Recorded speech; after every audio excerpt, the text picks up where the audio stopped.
Bonjour tous les Africains, où que vous soyez, je vous salue, c'est M. Daci.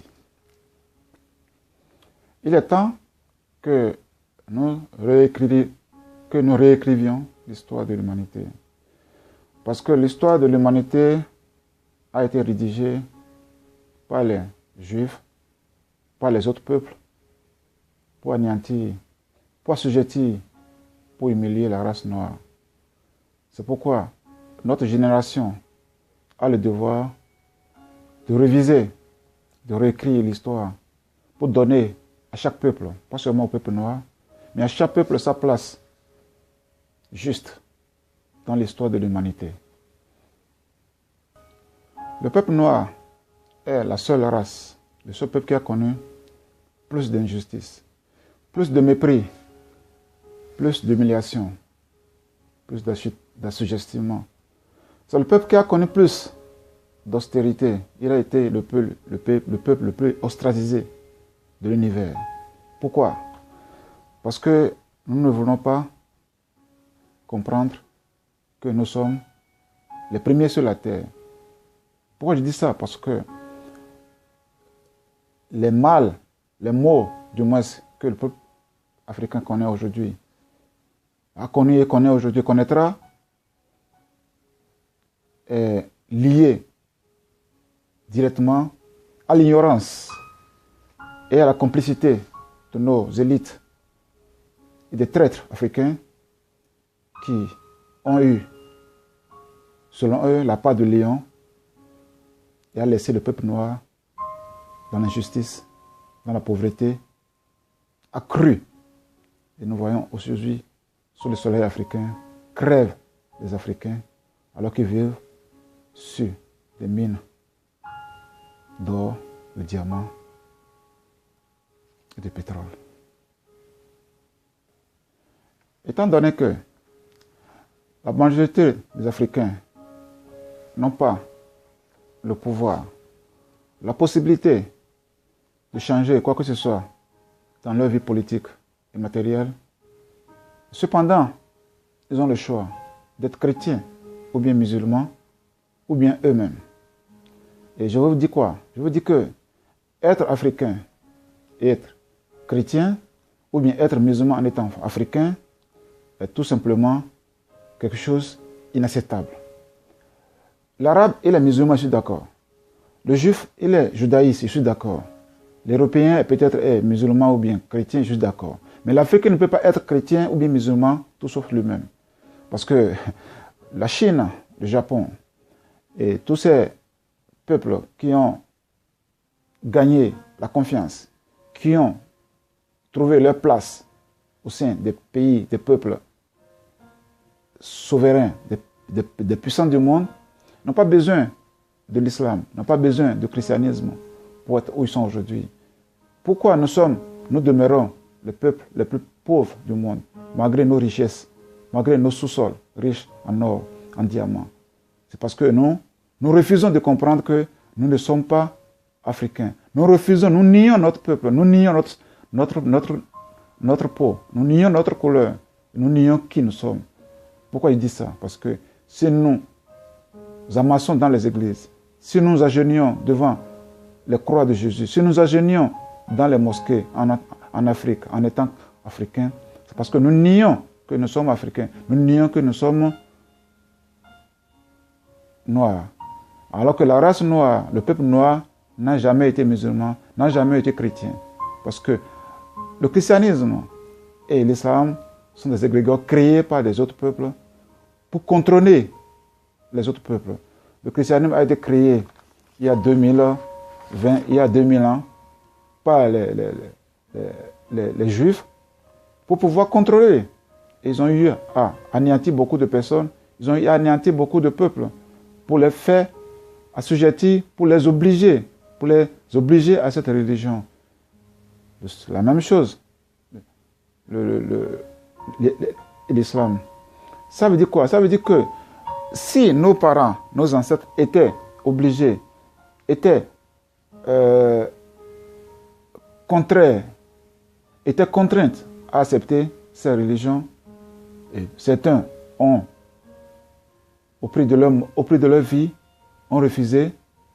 Aujourd'hui, n'ont pas, ne sont pas contraints, ne sont pas obligés. Donc, nous avons le choix de choisir d'aller à l'église ou d'aller à la mosquée ou d'aller dans le couvent de nos ancêtres et adorer nos dieux que nos ancêtres nous ont laissés. On ne peut pas aller en avant en étant chrétien ou bien musulman, étant africain. Ce n'est pas possible.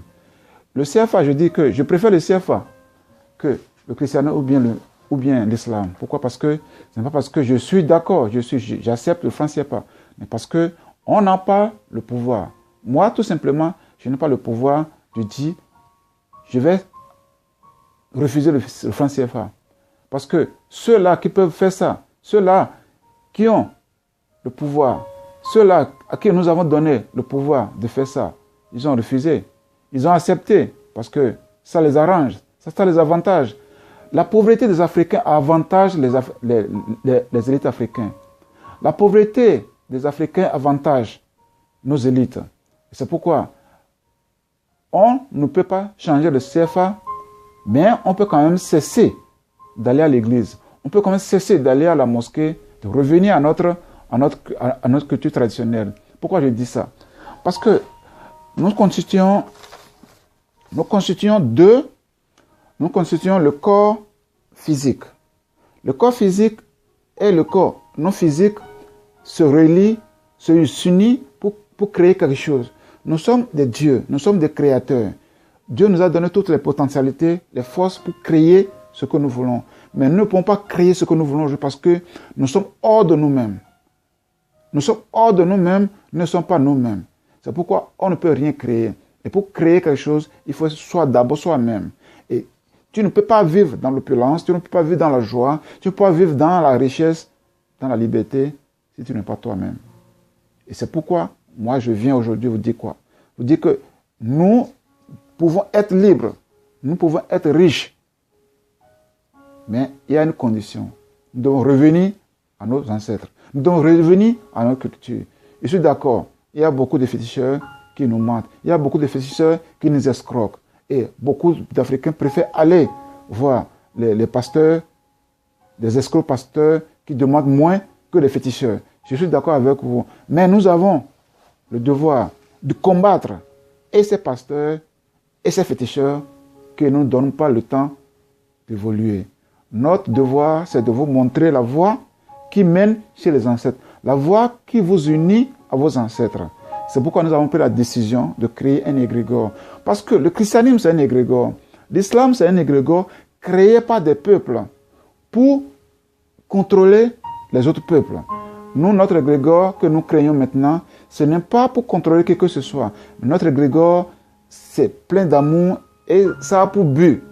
La cible principale de notre égrégore, c'est quoi? C'est ramener, c'est connecter chaque Africain à ses ancêtres, connecter chaque peuple, chaque être humain à ses ancêtres pour pouvoir avoir l'aide et la réussite dans la vie. Parce qu'on ne peut pas réussir dans la vie sans être dans le corps spirituel de ses parents. Sans être à l'intérieur de l'égrégore de ses ancêtres, on ne peut rien réussir. On n'est pas né pour être pauvre. On n'est pas né pour souffrir. On est né pour arriver. Mais pour arriver matériellement, il faut d'abord être en contact avec l'égrégore auquel vous appartenez. Parce que si tu es né noir, si tu devais remplir le rôle ou bien la mission d'un arabe, tu devais être né dans un pays arabe. Si tu devais accomplir la mission d'un chinois, tu devais né en Chine, être chinois pour remplir cette mission. Mais si tu es né africain en Afrique, ça veut dire que quoi? Ça veut dire que tu as une mission à accomplir. Tu dois continuer la mission que tes ancêtres t'ont confiée. Mais nous refusons aujourd'hui d'accomplir ça. Nous refusons. Pourquoi? Parce qu'il y a deux raisons. Première raison, nous sommes assujettis par des mensonges. Deuxième raison, c'est que nous sommes ignorants. C'est pourquoi aujourd'hui je vous fais comprendre que vous ne pouvez pas évoluer, vous ne pouvez pas avoir de succès dans quoi que ce soit, sincèrement, dignement, sans mentir, sans la criminalité, sans passer par les ancêtres. Tous ceux-là qui sont musulmans en étant africains, tous ceux-là qui sont chrétiens en étant africains, qui ont des succès dans la vie, ils ont passé par la criminalité parce qu'on ne peut pas évoluer dans la vie sans être dans son corps. C'est dans son corps qu'on peut créer quelque chose. C'est dans son corps qu'on peut se libérer. Donc, je vous prie de bien vouloir comprendre ce que je veux dire par là.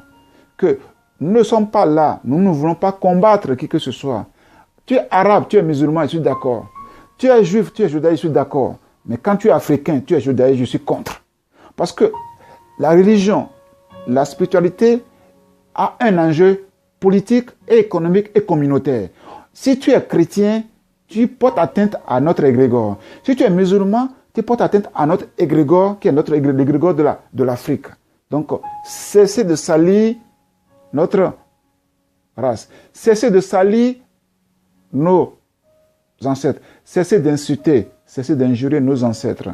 C'est pourquoi j'ai pris la décision, avec la collaboration de plusieurs Africains éparpillés dans le monde, nous avons pris la décision de créer un égrégore. L'égrégore s'appelle Ese Ankh. Ça veut dire quoi? Ça veut dire que les enfants de la croix Ankh. J'ai expliqué ce que c'est que la croix Ankh, c'est la croix de la vie. Contrairement à ce que les musulmans, les chrétiens nous disent que c'est la croix du diable. Ce n'est pas la croix du diable, c'est la croix de la vie. Voilà cette croix-là. Je vous montre ça. Voilà. C'est la croix de la vie. Ça n'a rien à voir avec la mort. Ça n'a rien à voir avec le diable.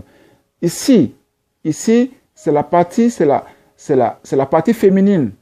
C'est la vie ici. Ça représente, voilà encore, il y a un Russe qui m'a fait ça hier. Voilà ce qu'il m'a fait hier.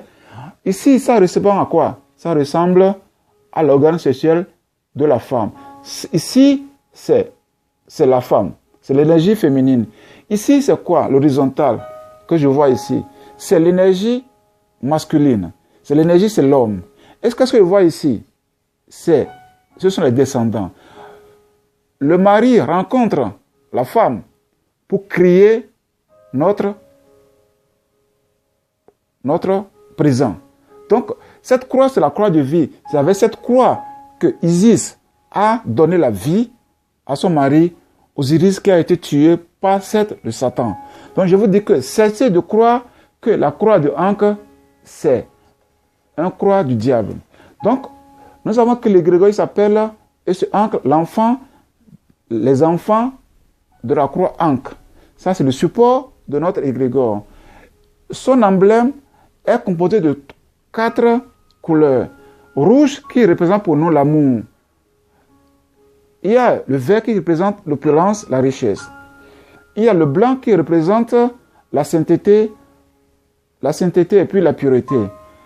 Il y a le noir qui représente la couleur de notre égrégore.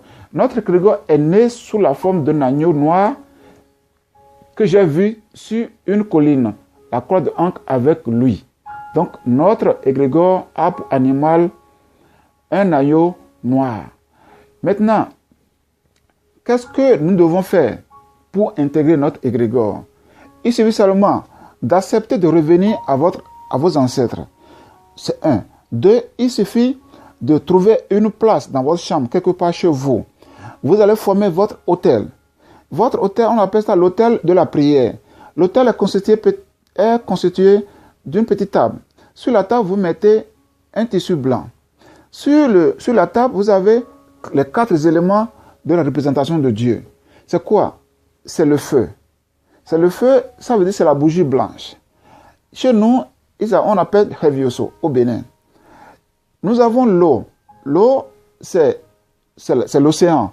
C'est l'océan, c'est tout ce que nous avons. L'océan même est le premier à exister, a toujours existé. Personne ne l'a créé. Nous avons l'eau dans une calebasse ou bien dans un verre. Troisièmement, nous avons l'air. L'air, c'est ce que nous respirons. Donc, on peut représenter l'air par le parfum ou bien l'encens. Ou bien par le symbole du serpent. Parce que chez nous, l'air, c'est le serpent aux dents. Après, nous avons quoi? Nous avons la terre. La terre, nous représentons la terre sur la table avec le sel gros grain. Pourquoi? Parce que le sel vient de l'eau et puis du sol. Et pourquoi je dis qu'il faut avoir du sel? Parce que le sel permet d'engloutir ou bien d'absorber les énergies négatives qui sont dans votre espace de prière.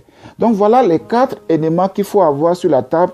Et déjà, vous avez la présence de vos ancêtres à côté de vous. Il faut avoir la photo de vos ancêtres qui sont nés, pas chrétiens ou bien musulmans, mais qui sont nés animistes. Parce que vos parents qui sont morts, chrétiens ou bien musulmans, sont toujours dans la chair, pas la réincarnation. Vous voyez. Donc, sur la table, vous devez avoir ces 4 éléments, la photo et surtout la croix ancre. La croix ancre qui est le support de notre égrégore. La croix ancre qui est colorée en rouge, en bois ou bien en fer. Vous déposez ça.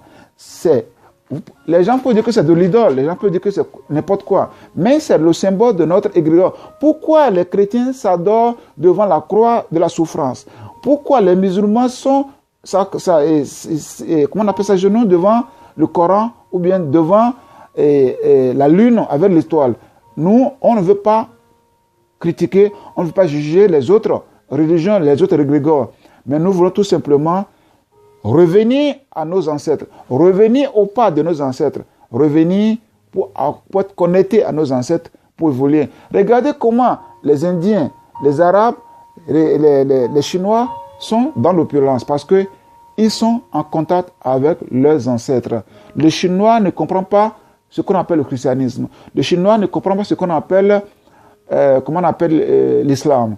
Il a son hôtel chez lui. Il adore ses ancêtres. C'est la même chose avec les Japonais, alors qu'ils n'ont rien comme sous-sol, mais ils sont parmi les puissances du monde.